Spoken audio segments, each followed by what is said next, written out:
पहले ही दिन से हमारे साथ थे और हमने कहा परिजनों की जो मांग है वो सरकार माने।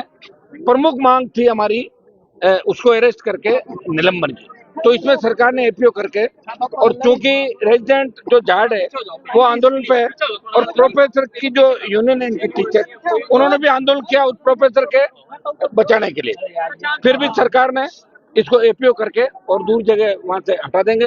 एक जहां भी प्रशासनिक कमी खामियां रही, इसको लेके पूरे प्रखंड की संभागीय आयुक्त और सीनियर आईएएस अधिकारी जो भी इन्होंने बताया, लिखित में सारा समझौता हुआ है। सीनियर आईएएस इस मामले की जांच करेगा, क्यों एम्बुलेंस से यहाँ भेजा गया, एक मौका क्या हुआ, क्या क्या कारण थे, कौन दोषी थे। तीसरी नौकरी की बात थी, वो नौकरी की बात इन्होंने मानी है कि इसके वाइफ को नौकरी दे देंगे।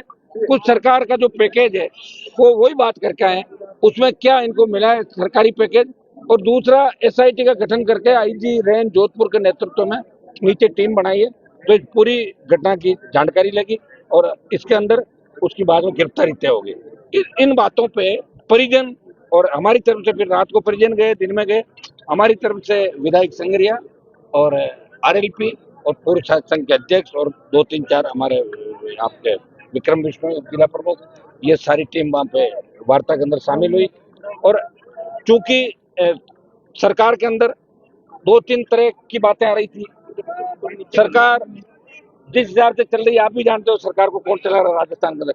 ये काम तो पहले ही दिन हो जाता जो आज हुआ, क्यों 7 दिन राजस्थान की पुलिस को यहाँ खड़ा रखा, क्यों 7 दिन जवानों को परेशान किया, क्यों कूच, सरकार का मैसेज किया कि कूच का ऐलान होते ही सरकार डरी और मांगे मानी, ये तो पहले ही करते थे, पहले ही दिन कूच की आवश्यकता ही नहीं थी। जब परिजन सहमत हो गए, सारी बात होगी, अब कूच का कोई औचित्य नहीं, अब कूच किसी और मामले में करेंगे, जब कोई नया जो हमारा कोई इश्यू अगर आएगा तो निश्चित रूप से कूच भी होगा। और अब की बार कूच दिल्ली की तरफ होगा, भजनलाल की तरफ नहीं होगा, क्योंकि भजनलाल का तो खुद का कूच होने वाला थोड़े दिनों के अंदर, इसलिए हम टाइम खराब नहीं करेंगे। ये राजस्थान के जवानों के संघर्ष की जीत है। सब उन नेताओं को मैं धन्यवाद दूंगा जो लंबे समय से यहाँ बैठे रहे। पुलिस ने जो मुकदमा दर्ज किया, हमने ये भी कहा उसमें कार्रवाई नहीं होनी चाहिए, क्योंकि पुलिस की आदत होती है, पुलिस अब बातों में लेके और उसमें कार्रवाई करती है, बाद में बहुत बड़ी दिक्कत होती है छात्र नेताओं को। तो इसके अंदर भी हमने बात करी। निश्चित रूप से ये राकेश के परिवार को सच्ची श्रद्धांजलि है, लेकिन मैंने एक चीज देखी कि जो झाड़ है इनका रेजिडेंट डॉक्टर्स का जो एसोसिएशन है, आप देखिए झाड़ के डॉक्टर इतने डरे हुए हैं कि प्रोफेसरों ने कहा कि अगर आप वहाँ धरना स्थल चले तो आपको फेल कर देंगे। कितना बड़ा आतंक प्रोफेसरों का, स्टूडेंट जो पढ़ रहे हैं, एमबीबीएस कर रहे हैं या पीजी कर रहे हैं। और उदयपुर के अंदर जिस तरह रवि शर्मा वाटर कूलर में करंट आके उनकी डेथ हो जाए, तीनों भाई डॉक्टर है, वहां तो कोई बातचीत भी नहीं करी, बॉडी लेके आ गए। मैंने कहा कम से कम एक दिन आप रोकते थे यार, मैं उदयपुर भी आ जाता। दुर्भाग्य इस बात का कोई सुनने वाला नहीं है। ये तो आप लोगों ने, मीडिया ने और नौजवानों ने साथ दिया और तमाम सर्व समाज या सड़क पे आ गया, बाकी ये तो हाथ फेर के निकाल देते। ये इनकी आदत रही है।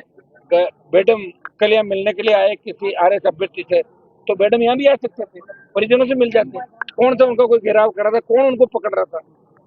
भाई उनका दामाद को तो खुद सीबीआई ढूंढ रही है, तो उनको क्या दिक्कत है? वो तो आराम से आ सकते हैं, जब अपने दामाद को छुपा सकते हैं तो खुद आ सकते हैं। लेकिन दुर्भाग्य इस बात का संवेदनहीन सरकार है, संवेदनशीलता नाम की चीज नहीं, और भजनलाल जी राजस्थान को डुबो देंगे, ये तय है। सर, धरना खत्म हो गया है, आधिकारिक हो ही गए ना, और क्या, तो अब तो कुछ भी नहीं बचा। मैं कह रहा हूँ कूच तो टल ही गया। जब सरकार की तरफ से डीसीपी, पहले कह रहे हम खुद नहीं आएंगे, डीसीपी, एडीएम और सब लोग आके उनके मुंह से घोषणा हो गई, लिखित, ऐसा है लिखित में जब इनके बात हो गई, परिजनों ने ही वार्ता करी। मैं तो आपके बीच सड़क पर बैठा था, परिजनों ने वार्ता करी। इनके समाज के, जो विष्णु समाज के एक मंत्री है वो भी बैठे थे, जोगाराम जिनकी पोती नकल करती हुई पकड़ी गई, वो भी थे इस वार्ता के अंदर।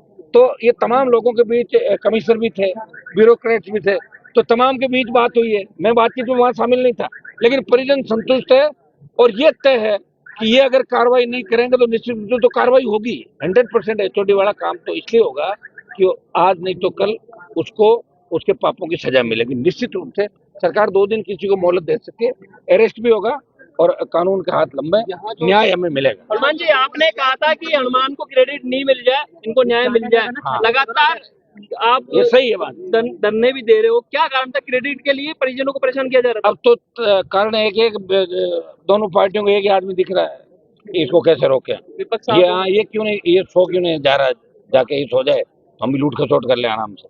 पिछले पापों में पर्दा ये है, उससे पहले के पापों में पर्दा ये चला ही राजस्थान के अंदर। और क्या चल रहा है? मुकदमे में दर्ज किए गए, एक मुकदमा पुलिस ने दर्ज किया था, एक नोटिस हम लोगों को भी दिया था। ये इनकी कानूनी प्रक्रिया, इनसे हम नहीं डरते।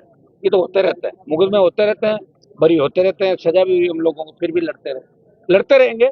ये जीवन जो मिला है ये लोगों के काम आएगा, जवान के काम आएगा, किसान का आएगा।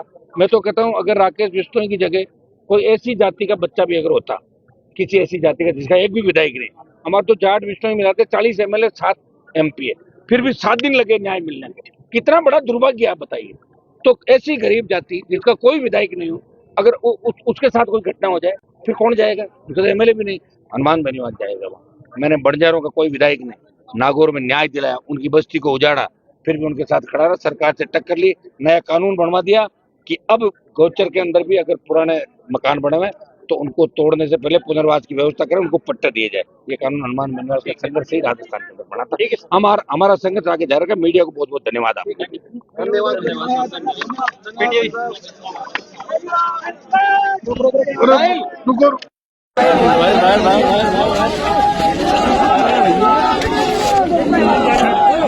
अरे भैया इतना भी क्या है?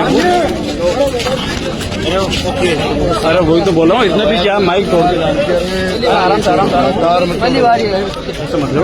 किसके पास है वो ID?